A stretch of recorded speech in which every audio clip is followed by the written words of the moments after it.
I am here with Jackson M3 Chauke. Great performance. First time on ESPN. How do you feel? I feel great, my man.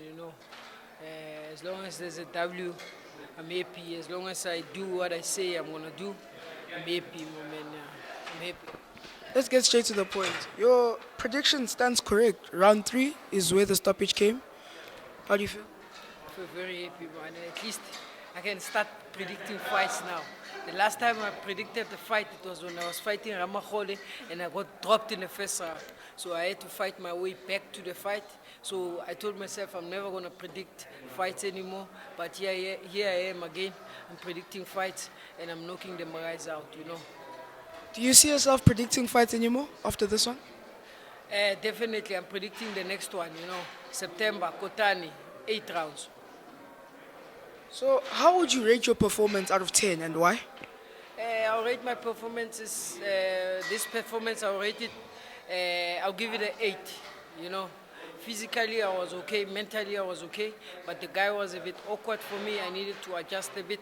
I couldn't catch him with punches that I wanted to catch him with. I tried doing that, and he was a bit awkward. He was holding. He's a very awkward guy, and the height advantage.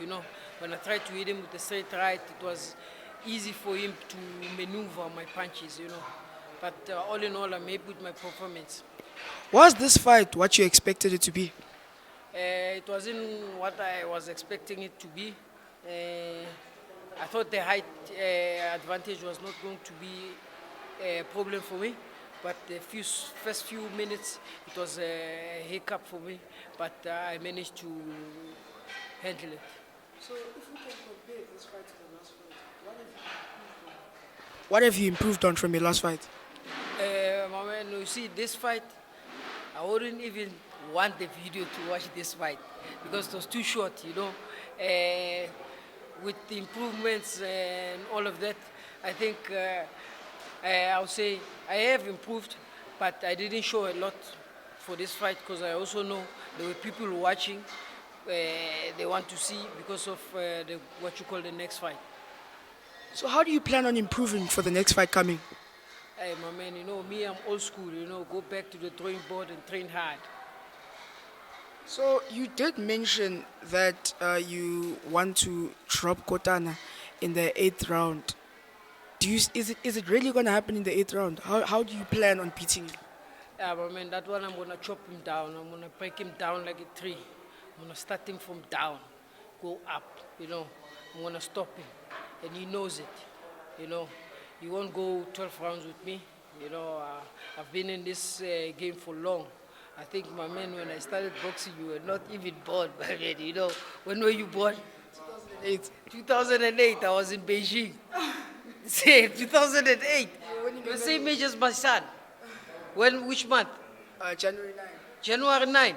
You older than my son with like few weeks. My son is February 18. But 2008, I was in Beijing by then. You understand? So I've been in this game. I started boxing 1993, brother. My first fight was 1996. But I'm still sharp. Come end of September, it's me and Kotana, my man. I want him. I know right now you're focusing on Kotana, and after Kotana, you said you want Kafu for the WBA. But tomorrow, Gideon Puteles, someone in your division, someone strong in your division, is fighting for the IBO world. Do you see him fighting? Do you see yourself fighting him in the future? I've known Gideon for a very, very long time, my man. I've known him when he was little like you. Me and him have a tight bond, but I don't see myself fighting Gideon. I'll just put it out there. I don't see it will be useless for me to fight him. Anyway, I don't want to fight for IBO. And then after IBO, where will I go? I want to fight for a legitimate world title. IBF, WBC, WBO. WBC silver maybe. But I don't see myself fighting Gideon. So in the pre-fight interview, you said you want to move on to unfinished business after Kotana. You are going to move up a division if Kafu is able to secure that WBA. Is that still on the table right now? Still on the table, my man. It's still on the table. That one is not going to change. It's unfinished business. We started it. We must finish it. I want to prove to everyone that I won that fight. You know, I want to prove to himself, but I know deep down in his heart, he knows he can't beat me. You know, he can't beat me. So I've beaten him before. They didn't give me the decision. So now I want to seal the deal. I want to make sure. So how long do you think you're gonna be in this game for? Because, like you said, you old. Uh, how long do you think it's gonna be until you retire? Oh man, no, that question. I always say it in the gym all the time. You know, I'm going to be a champion for a very, very, very long time. You know, as I told you, my son is the same age as you. He was born 2008. Né?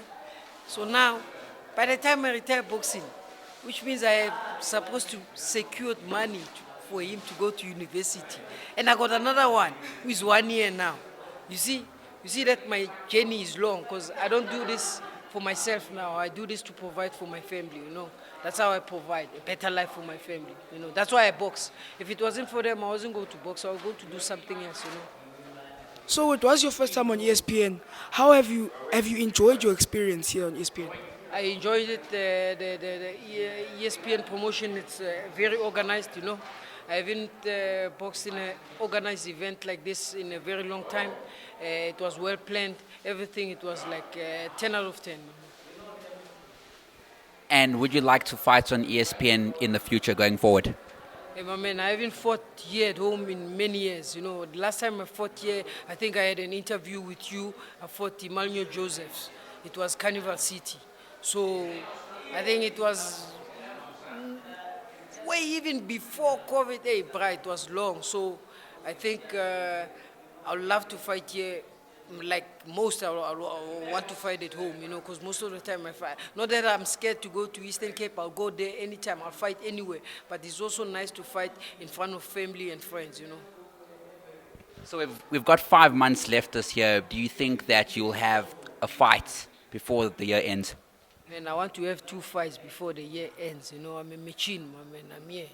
You know, I want to fight. The more I fight, I think the more I'm hot, you know, I blow hot if I fight more. So where to now for Jackson M3 Fantonda Chauke? For now, my man, I just go home, eat pap, you know, do whatever shit I do between the shits, you know, and then after tomorrow I can have a couple of beers and relax, you know, sleep, and then Monday I relax, and then next Monday then I start training, then prepare for Kotana, my man, you know.